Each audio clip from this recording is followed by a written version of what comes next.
Before beginning the story, I'd like to say a big thank you for visiting my new channel.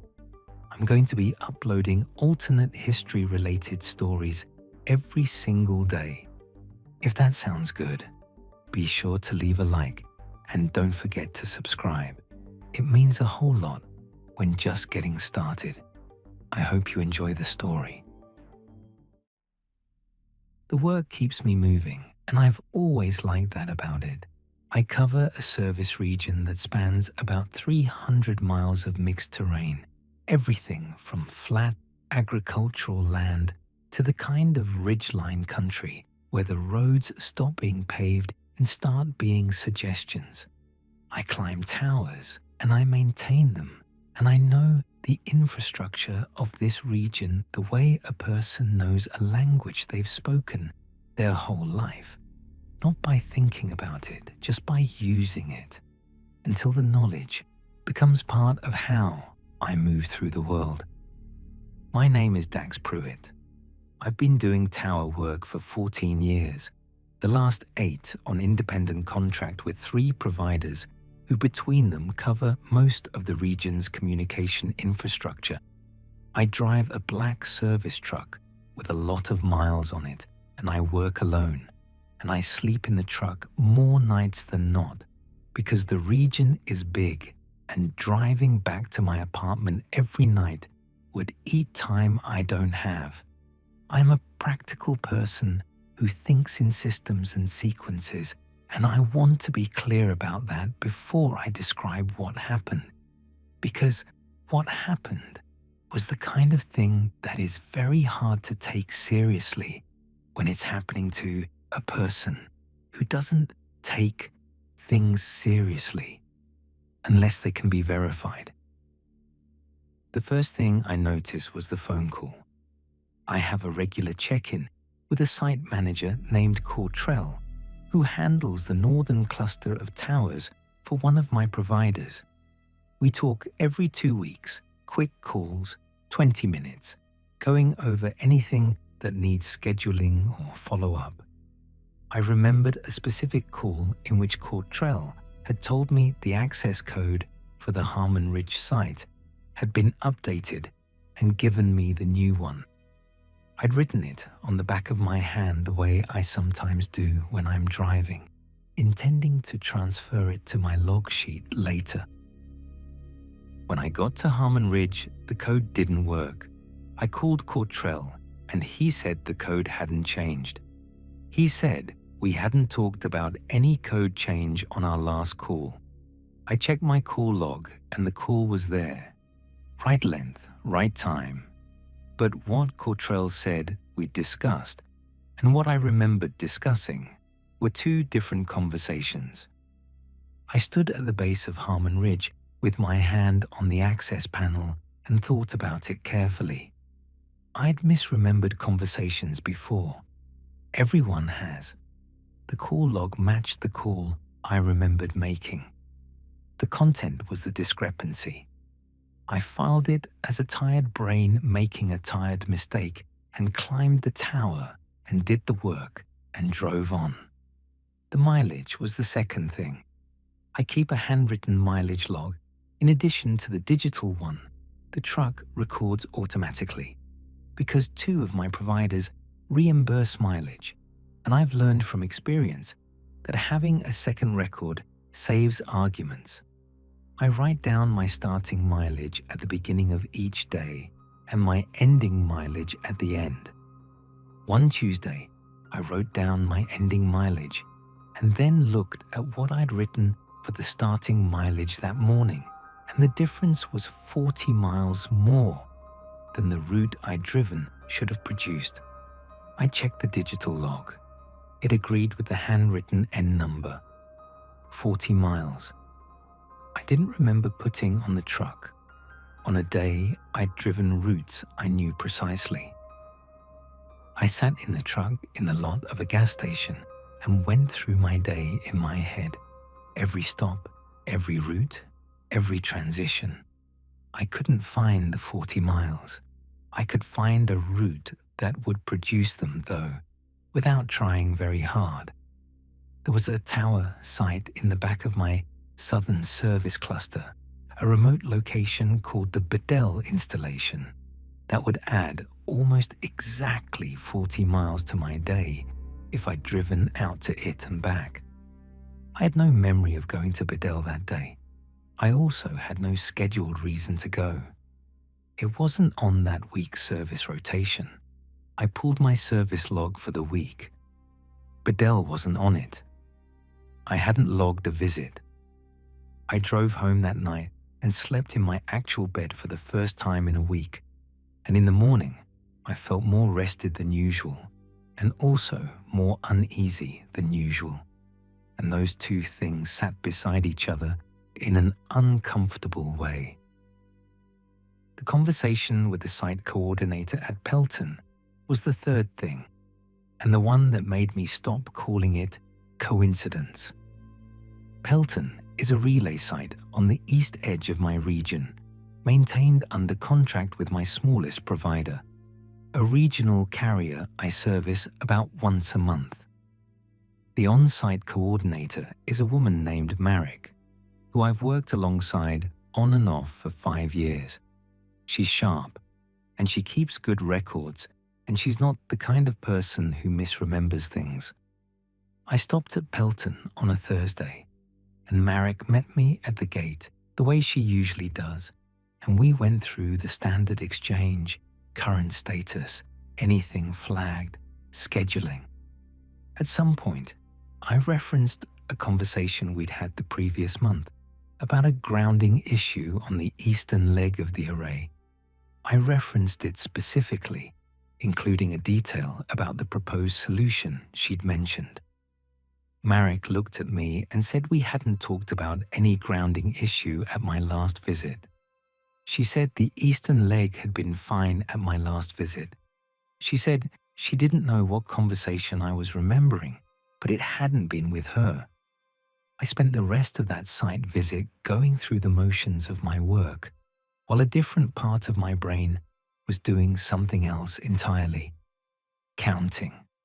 3 incidents. A phone call I remembered wrong. 40 miles I couldn't account for. A conversation a reliable person told me hadn't happened. All 3 of them, when I laid them out and looked at the shape of them, pointed in the same direction. Bedell, the southern installation. The place I apparently drove to without remembering it, and apparently had been having conversations about with people I actually hadn't. I started keeping a verification log. This is the kind of thing that sounds excessive until you understand the alternative, which was continuing to trust a memory that had demonstrably given me wrong information 3 times in 2 weeks. I started calling people after conversations to verify what I remembered us saying. I started photographing my odometer at the start and end of every day with my phone's timestamp. I cross-referenced every memory of a site visit against my service logs. The gap was widening. By the end of the 2nd week of verification, I had 6 more instances of memory that didn't match the record. 4 of them involved Bedell in some way, either a route that detoured past it, or a conversation that referenced it, or a memory of a site condition there that my last logged visit didn't support. The other 2 were smaller, adjacent things, memories of checking equipment or filing paperwork that the record said hadn't happened, and I was losing something else. This is the part that was hardest to articulate even to myself. I was losing access to my own original knowledge of Bedell.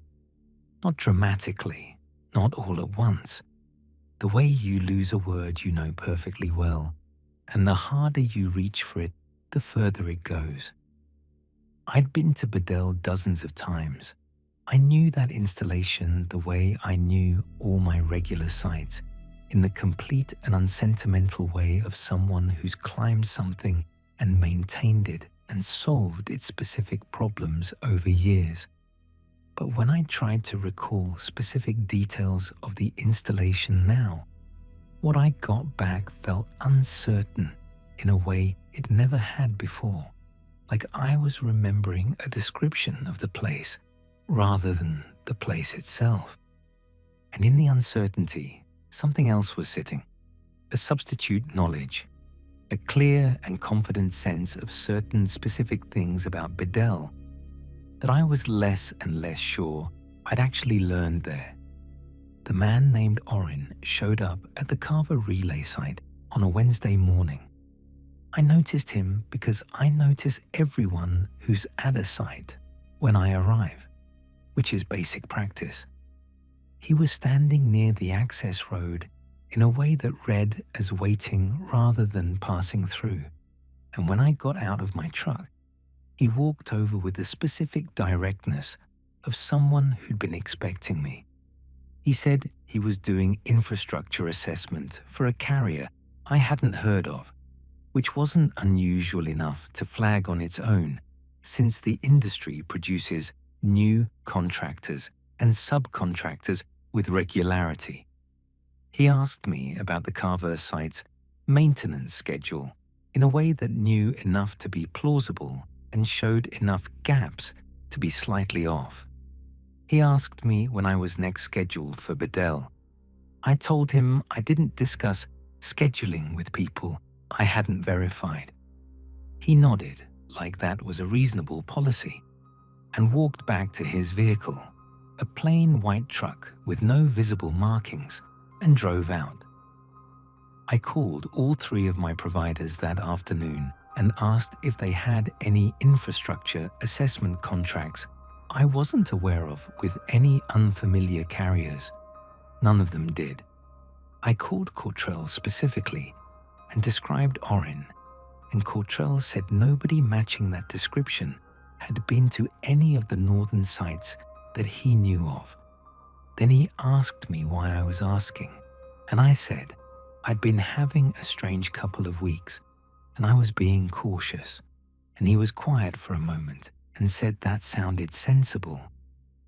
Orin was at the Heller installation the following Friday, at the Denton booster site the Friday after that, always just after I arrived or just before I left, always with a question about Bedell somewhere in the conversation, casual, embedded in other questions, the kind of question that only sounds like a question after you've noticed the pattern. I was scheduled to be at Bedell the following Thursday. Standard rotation. It had been on my schedule for 3 weeks. I drove out there on a Monday. Not because anything told me to, because I was done letting things come to me, and I wanted to force the confrontation between what I remembered and what was actually there while I still had enough original knowledge to know the difference. The Bedell installation is at the end of 14 miles of unmaintained access road, which is the kind of road that requires the right vehicle and the willingness to take your time. I'd driven it dozens of times.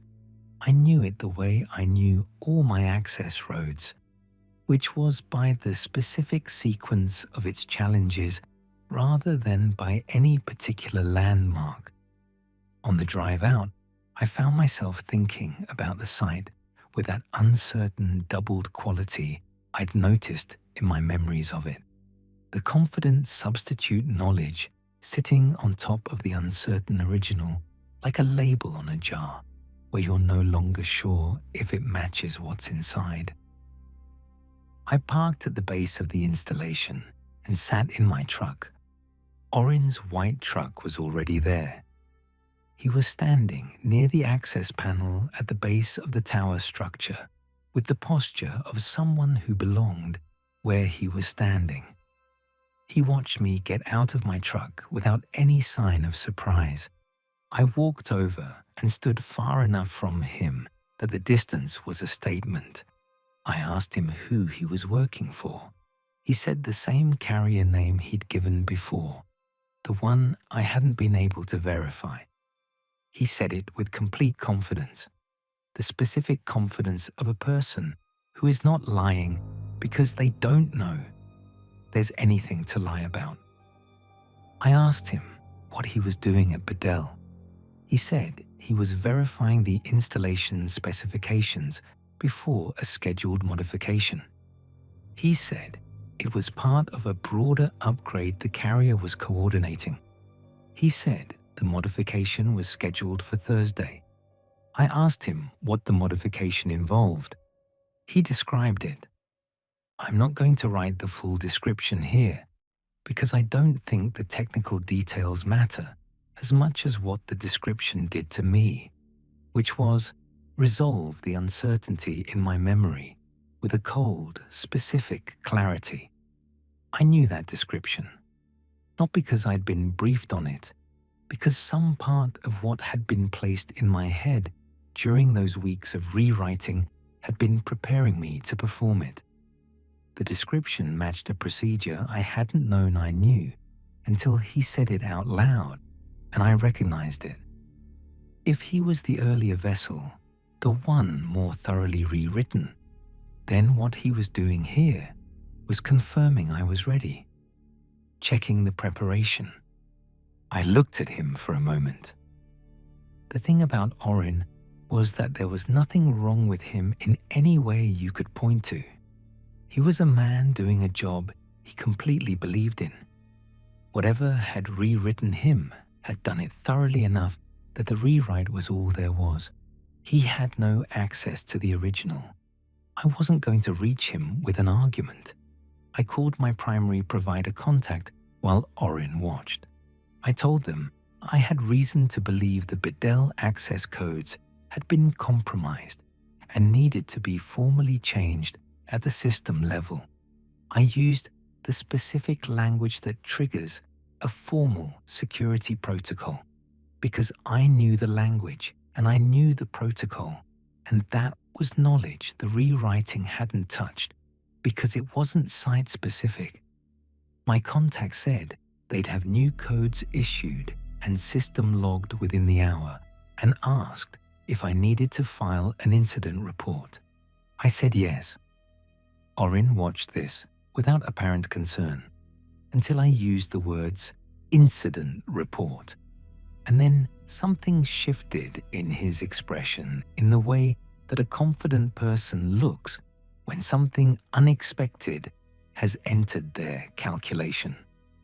I told him that as of roughly an hour from now, the access codes for this installation would be changed at the system level, which meant any scheduled modification using current codes would fail at the first step, which meant any modifications scheduled for Thursday using those codes couldn't proceed, which meant whatever was supposed to happen here, Thursday, wasn't going to. He looked at me for a long moment. Then he got in his white truck and drove back down the 14 miles of access road, and I watched the dust settle behind him and stood at the base of the Bedell installation in the particular quiet of a remote site, which is a quiet that has nothing in it except wind and the faint electronic hum of functioning infrastructure. I filed the incident report. I drove back to the main road.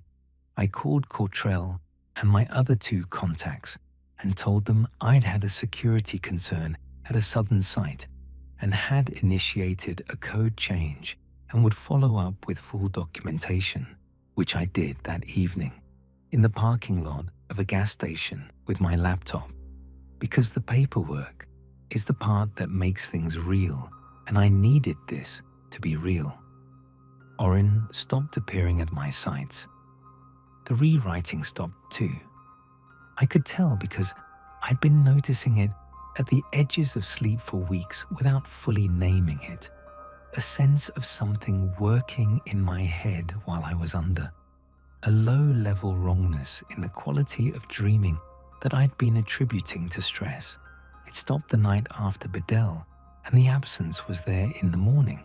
The way Cortrell's silence on the other end of the phone was there when I told him it was over, a shape defined by what was no longer filling it.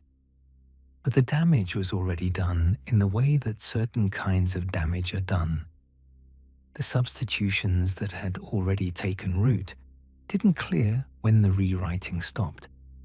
I had memories I couldn't verify.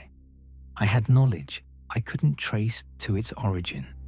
I had 2 weeks of a mind working under conditions I hadn't consented to, and I had no clean way to audit what was mine and what had been placed there. I kept working because the work was the thing I trusted most, the most verifiable layer of my life, the part that existed in service logs and mileage records and provider confirmations. I kept my verification log. I kept photographing the odometer. I kept calling people after conversations. It helped. Not completely, but enough to keep moving. On a Thursday, about 6 weeks after Bedell, I pulled up to the Carver relay site, a tower I service regularly, a site I've been to more times than I can count. I got out of my truck and stood at the base of it and had a clear and complete memory of being here the previous week. Not a vague impression, a specific memory, the weather that day, what I'd done, a specific issue with the upper junction box that I'd addressed and logged. I checked my service log on my phone. My last visit to Carver was 2 months ago. No visit last week. No logged issue with the upper junction box. I stood there for a while, looking at the tower and looking at my phone and trying to decide which one to trust.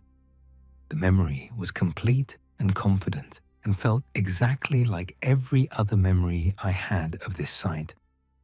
My service log was time-stamped and provider synced and had no reason to lie. I still don't know which one is right. I climbed the tower and did the work and drove to the next site and entered the visit in my log and kept moving, because that's the only thing left to do when you can't fully trust your own mind and you still have a job to do, and the job is the most honest thing in your life. The work keeps me moving. Right now, that's the best I've got.